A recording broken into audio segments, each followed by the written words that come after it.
Ny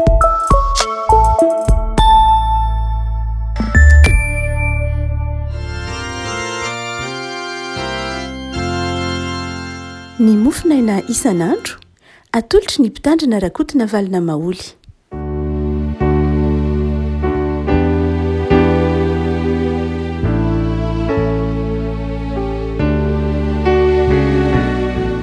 Mpifarena no era-banantsika hatratra ity sabotsy fahafito amby roapolo ny volana septambra ity. Ny mofinaina izay voalahatra antsika dia ny boky ny asan'ny apôstôly. Asan'ny apôstôly toko fahavalo ambin'ny folo. Asan'ny apôstôly toko fahavalo ambin'ny folo ny andiny voalohany ka hatramin'ny andiny fahasivy. Asan'ny apôstôly toko fahavalo ambin'ny folo andiny voalohany ka hatramin'ny fahasivy fakitsika amin'ny anaran'i Jesosy. Ary rehefa afaka izany dia niara-tany Ateny Paoly ka nakany Korinto. Ary izy nahita jiosy anankiray atao hoe Akoila izay teraka tany Ponto vao avy tany Italia ary Prisila vadiny, fa Klaudio efa nandidiny jiosy rehetra hiala tany Roma. Dia nakeo amin'izy mivady Paoly ary satria niray raharaha taminy izy dia nitoetra tao aminy ka niasa fa manao ilay nirarahany. Ary niadefitra isan-tsabata tao amin'ny sinagoga izy ka nampanaiky ny jiosy sy ny jentilisa. Ary rehefa tafidina avy tany Makedonia Silasy sy Timoty dia voatery niteny Paoly ka nanambara tamin'ny jiosy fa Jesosy ny Kristy. Ary no nanohitra sy niteny ratsy ireo dia nanopakopa-damba izy ka nanao taminy hoe aoka eo andohanareo ny rahanareo afaka, ary amin'izao sisa izao dia akany amin'ny jentilisa. Ary raha niala teo izy dia niditra tao an-trano lehilahy atao hoe Tito sy Josto izay nivavaka tamin'Andriamanitra ary tranony nifanolotra tamin'ny sinagoga. Ary Krispo mpanapaka ny sinagoga mba amin'ny ankonany rehetra dia nino ny tompo. Ary maro koa ny Korintiana raha nandre dia nino ka natao batisa. Ary ny tompo niteny tamin'ny Paoly tamin'ny fahitana no nialina ka nanao hoe aza matahotra fa mitenena ihany ka aza mangina. Ray masino, manomasinana amin'ny fahamarinana ny teninao ny fahamarinana. Amen.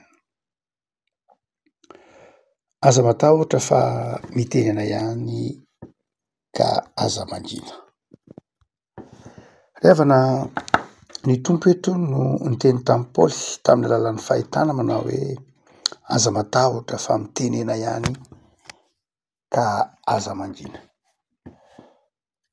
Paoly avako malala izay fantatsika mitiasa ny apôstôly toko fahavalo ambin'ny folo ity fa avy niresaka nandresy lahatra ireo tany an-tenina.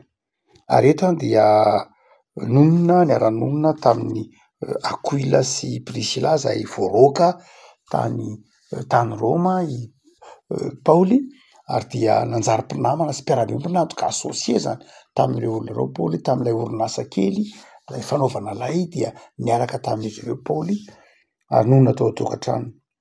Dia tody zavatsarotra Paoly, tsy mora ny asan'ny Paoly, dia hoy ny tompo taminy nampahery taminy manao hoe aza matahotra fa mitenena ihany ka aza mangina.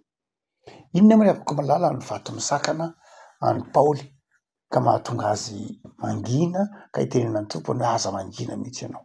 Fa inona lay mampangina eto? Inona ny mahatonga amin'ny Paoly tenen'ny tompo hoe aza mangina? Inona zavatra mety mampangina? Raha mijanona amin'ireo toko vitsivitsy alokely sy aorianany fotsiny ihany isika dia mahita lafin-javatra vitsivitsy.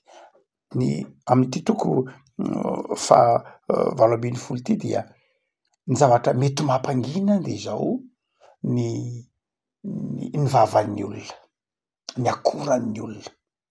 Hitantsika fa Paoly dia nitoeriny ireo nampianatra tao amin'ny sinagoga Paoly, nandresy lahatra tao amin'ny sinagoga Paoly isan-tsabata mba hahatonga ny jiosy sy ny jentilisa hanaiky an'i Jesosy, fa izao nanohitra sy niteny ratsy ireo. Izany hoe misy zavatra tena mampangina anao mihitsy. Inona mampangina? Ndraindray ny vavan'ny olona, ny teny ratsy ny olona, ndraindray dia mampangina. Ary betsaka ny mangina noho ny teny ratsy, noho ny teny maloto, noho ny faniratsirana, dia betsaka ny mangina, betsaka ny vava mangina, na dia tokony hiteny zavatra tsara azy, na tokony hilaza vaovao mahafaly azy, na tokony hitoro ny filazan'ny tsara ny Kristy izao mangina.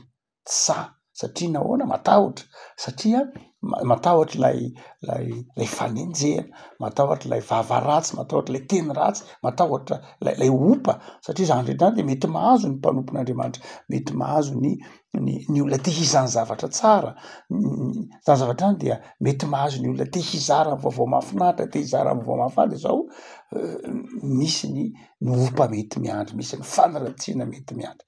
De hoy Paoly eto raha mamaky ny teny tiatsika hoy Soadramasina amin'ny Paoly, aza mangina, aza koa ny teneny amintsika revako malala, aza mangina, aza matahotra rehefa misy zavatra vaovao mahafaly, vaovao mampahery, filazantsara ny tenin'ny Kristy de zao reny tsy mba voafatotra hoy Paoly tamin'ny Timoty, fa aza matahotra ianao, aza mangina, na eo arany mety ho vava ratsy, na eo azany mety ho fakalany olona. Fa ny faharoa de zao mety mampangina ny olona koa de zao fiteneno ihany, nanohitra, tsy vitany hoe teny ihany fa mety ho fampiasan-kery mihitsy koa, mety hoe nanohitra zany hoe mety ho zavatra sarotra miantraika amin'ny vatana, mety misy zavatra sarotra nandray tsy zakan'ny olona ny filazantsara, de mety miafara amina zavatra miantraika amin'ny vatana io, de mety mahatonga ny olona mangina ho azy. Mangina ho azy satria ny nofo olombelona ihany, ny nofo mety marary, ny nofo mety ho mangirifiry de zao mety mangina ihany. De eto any Soratra Masina mampahery zay rehetra mpitory ny filazantsara, zay rehetra mitoro ny fitiavan'i Kristy, zay rehetra mitory ny fahatsaran'Andriamanitra de zao tao amin'ny tompo tsy angina, na miatraika amin'ny vatana reny indraindray, na miatraika amin'ny nofo reny indraindray, tahaka an'izay nahazo an'i Kristy, nokapohina, nolatsaina, mety mandalo an'izany mihitsy ny mpanompon'Andriamanitra. Fa izao tsy tokony angina ny mpanompon'Andriamanitra, tsy tokony angina na eo azany mahafilarovana. Fa ny fahatelo zay mety mampangina ny olona koa de zao ny lafiny ara-tsaina, tsy hoe ny lafiny ara-nofo ihany mety mampangina, tsy hoe ny vavan'ny olona na ny eritreritran'ny olona amin'ny alalan'ny teny, ny faniratsiran'ny olona ny mpanompon'Andriamanitra sy ny esi-teny mety mahazo ny mpanompon'Andriamanitra, fa zao koa ny lafiny ara-tsaina, fanaovana tsinitsinina ny fahalalanao. Indraindray no heverin'ny olona fa zany hoe Soratra Masina zany heverin'ny olona fa zavatra maivana, zany teolojia zany heverin'ny olona fa tsinitsinina, indraindray ny fahendreny zao tontolo zao no heverin'ny olona ho ambony fa tsy lay fahendren'ny tenin'Andriamanitra, de tsinitsiniavin'ny olona indraindray ny fahalalanao sy ny fahazavantsainao, hampanin'ny olona tsotra fotsiny zao. Asan'ny apôstôly toko 7 de zany mihitsy niona tamin'ireo stoisiana sy ireo epikoriana Paoly, toatenina nanazava momba an'i Jesosy, nanazava momba ny fivavahana, fa niomehezan'ireo filôzofa tao atenina izy. De indraindray zany koa mampangina antsika satria indraindray hambanin'ny olona, indraindray tsy kapiana, indraindray hambanin'ny olona, lazain'ny olona fa miteniteny foana, lazain'ny olona fa adala sanatria nareo ve de mbola mino an'Andriamanitra ihany, nareo ve de mbola mino an' Jesosy ihany, nareo ve de mino fa izao tontolo zao de nohariana tao anatin'ny 7 andro, nareo ve de mbola mino fa izao tontolo zao de nohon'Andriamanitra tamin'ny alalan'ny teny fotsiny. Indraindray misy olona manao esi-teny manambany tahaka izany, de indraindray matahotra isika satria mifanojo amin'ny olona mety ho manam-pahaizana be, mifanojo amin'ny olona mety ho manan-tsaina be, mifanojo amin'ny olona mety ho manam-pahalalana be de zao indraindray mety sa de mangina.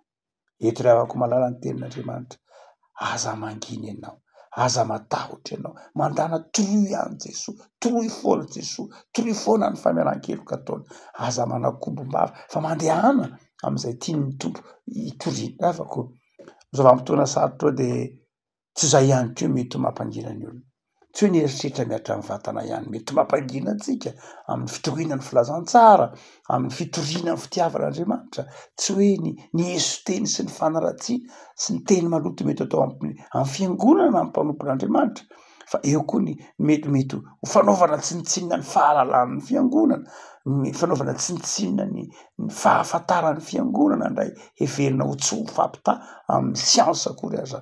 Fa ny fahaefatra zay mahatonga koa ny olona mangina raha amin'ity andinity de zao ny fahatsiarovana ho irery, fahatsiarovana ho irery, indraindray mety mahatsiaro hoe ianao rery, dray mety matsiary hoe enao rery miady rery miteny rery de nandray tsy za miaina amin'ny Paoly zany dray afaka malala ary be dehibe ny olona mangina satria matahotra an'io irery na miady rery de dradray tsy mana-namana de mangina. Eto moa dia asehoazoatra tramasina fa nanampy an'ny Paoly andininy 5 avy any Makedonia Silasy sy Timoty zava-dehibe ny namana zava-dehibe ny namana rehefa amin'ny fitohinan'ny filazantsara zava-dehibe ny namana amin'ny filazana zavatra sarotra de zao mila namana tsy mandeha rery mila namana mila fiombonana indrindra rehefa anatin'ny zavatra sarotra de eto ary Paoly de maneho fa nananamana izy nanana ny Timoty sy Silasy ary mampahery atsika ry havako malala zava-dehibe ny namana zava-dehibe ny tsy miteny irery ianao tsy milohabava irery ianao manoloana ny filazantsara fa zao mba mana-namana ianao miara-miteny aminao mana-namana ianao mitovy hevitra aminao ary dia miara-mizaka ny ateraky ny fitoriana ny filazantsara zay tsy maintsy lazay. Hoy izy ohatra masina reto ry havako malala teniny tamin'ny Paoly izy manao hoe aza matahotra fa mitenena ihany ka aza mangina ny lafintsahatra faefatra zay lafintsahatra fahadimy farany zay tsapatsika amin'ny asan'ny Paoly ka mahatonga ny Paoly mangina de zao ny tsy fahampiana ko aza ny tsy fahampiana rehefa arakaraky ny io moa rehefa manan-karena no manan-katao no miteny de matety manana de matetika samy miteny izy samy milaza izy satria manan-katao fa rehefa tsotsotra izy indraindray de zao mety ho tahaka ny Paoly mpanao lay olona tsotra olona tsy amin'ny lafin'ny fari-piainana de zao matetika mangina satria tsy manam-bola tsy ambanin'ny olona satria tsotsotra ny fari-piainana ary be dehibe ny mpitoro ny filazantsara be dehibe raha tany indray ny tsy samy teny satria sahirana satria mahantra satria tsy henon'ny olona satria ny feoan'ny mpanan-karena ny feo amin'ny manan-katao zany ny rera tany fa ny feo an'ny tany mahantra ny feoan'ny olona sahirana de zao tsy re mihitsy de eto ny soratra masina miteny ry havako malala aza manangina ianao teneny ianao tory foana io filazantsara io fa tsy hoe satria sahirana tsy hoe satria mpanao lay tsy hoe satria mpanao asa tanana kely tsy hoe satria olona tsotra eo amin'ny fiarahamonina de zao angina tsy havako eto ny baiboly de mitoranao hiteny amin'inona hiteny momba ny filazantsara hoy ny filazany hoe miteny hoe Jesosy Kristy tsy mahazo mangina ny mpitory ny filazantsara fa tsy maintsy mitory an' Jesosy ho lay Kristy Jesosy lay mpamonjy Jesosy lay fiainana ry havako malala eto ary de mampahery atsika mpitory ny filazantsara ity vola septambra ity noho isika de miresaka mikasika ny finoana mandresika atsika hitory an' Jesosy na ao anatin'ny sarotra azy hitory an' Jesosy na ao anatin'ny zavatsarotra satria nahoana satria momba antsika Jesosy manala mitahotra ty anatintsika izy le manan-karem-pahasoavana izy le mahana fifaliana izy le momba antsika no zany ry havako malala aza matahotra mihitsy amin'ny fitoriana ny filazantsara amin'ny filazana ny tenin'Andriamanitra aza matahotra fa momba anao ny tompo tsy manary ianao ny tompo ho indrindra izy manao hoe aza matahotra ianao ary izaho momba anao andiny ny 10 ka tsy hisy olona hiazona anao hanisy ratsy ianao jana tamy andiny ny 7 moa no vinainantsika fa ny andiny ny 10 de manazava mihitsy manao hoe aza matahotra aza mangina fa izaho momba anao ary tsy hisy olona hiazona anao hanisy ratsy ianao fa manana olona maro amin'ity tanàna ity aho zany hoe asehon'ny tompo fa izao manana olona maro amin'ity tanàna ity ko zany izao asain'ny tompo isika mitory ny filazantsara mitory ny fitiavan'Andriamanitra mitory ny famelan-keloka natolotr'Andriamanitra ny tompony ampahiry atsika ry havako malala ampiorina ny finoantsika fa manan'Andriamanitra eo ankilantsika isika ny filazantsara de herin'Andriamanitra miasa ny filazantsara de herin'Andriamanitra manavao ny filazantsara de herin'Andriamanitra zay manova toe-tsaina manova fiarahamonina no zany de zao mandehany ianao ka torio ny filazantsara torio ny fitiavan'Andriamanitra torio ny famelan-keloka nataon'Andriamanitra de aza matahotra fa mitenena ihany ary aza mangina fa momba anao ny Andriamanitra ivavakisika tompo azoranao zay noho ny amin'ny toky omenao anay fa ianao Andriamanitra dia momba anay. Mitonanay tsy hanginy ianao na eo arany lafin-javatra sarotra lalovanay amin'ny fitoriana ny filazantsara, amin'ny fitoriana ny fahatsaranao Jesoa, amin'ny fijoroana vavolombelon'ny fitiavanao Jesoa. De betsaka ny lafin-javatra mety ho mampanginanay, ny fahasairananay, ny olam-piainanay, ny fiarahamonina, ny tsy fahampiana, ny tahotra ny fiarahamonina, ny tahotra ny fangirifirina. Saingy misaotra Tompo fa manome toky anay ianao, fa momba anay dia tareo amin'ny fanainao masin'izay hitory mandrakariva ny fahatsaranao naiza misy anay. De mamelà ny elokay Tompo, fa afaka manoka an'izay Tompo an'ny tanindrazanay. Hitanao ny zavatra lalovana eto amin'ity firenena ity amin'izao ora sy fotoana izao. Mamelà heloka Tompo, dia mivavak'izay Tompo, mifona ho an'ny firenenay, mifona ho an'ny Madagasikara, mifona amin'ny tsy fahatanterahanay, mifona ho an'ny vahoaka malagasy izay hitanao fa misy fanararaotana, fandropahana, fandrafam-pananana, fandravana ny soiombonana, ny fananana iombonana. Mamelà amin'ireny Tompo, ny herisetra, ny ratra, vavak'izay Tompo, mifona aminao. Ary mivavaka kosa ho an'ireo izay azon-javatra sarotra, vavaka ho an'ireo zanakay, ho an'ny zanakay izay tsy salamany amin'ny hopitaly vokatry ny toe-javatra lalovana tamin'ny omaly. Mivavaka raha teo koa ho an'ireo rava-fananana, ho an'ireo very asa, ho an'ireo izay manana ratram-po, mivavaka ho an'ireo izay manana ory-am-panahy. Mivavak'izay Tompo, mifona ary mangataka fanasitranana ho azy ireny. Mangataka koa fanomeranao Andriamanitra ho an'ireo izay havanay simba-trano, rava-fananana. Mivavaka Tompo mba hampahirezinao manokana izy ireny. De mivavak'izay Tompo ho an'ireo izay voakasika izao olana rehetra izao, ianao Andriamanitra hanome fahazavan-tsaina, hanome fanetretena ary hanome vahaolana arak'izay fantatrao fa mahasoa ny firenenay. De mampahireza ny vahoaka kristianina rehetra hitory ny fitiavanao, hitory ny fahatsaranao Jesoa, hitory fitiavana, hitory fifankatiavana, hitory vavolombelon'ny fahamarinanao. De mampahireza ny kristianina tsirairay isam-batan'olona ianao, de hanapako amin'ny tokantrano kristianina ny fiadananao, arovy ny tokantrano tsirairay avy Jesoa. Aoka ianao no iambina ny mpino tsirairay avy satria Andriamanitra tia anay ianao, iambina ny firenenay, iambina ny malagasy rehetra. De ametraka ny fiainanay ambany fahasoavanao hatramin'izay Jesoa. Amen.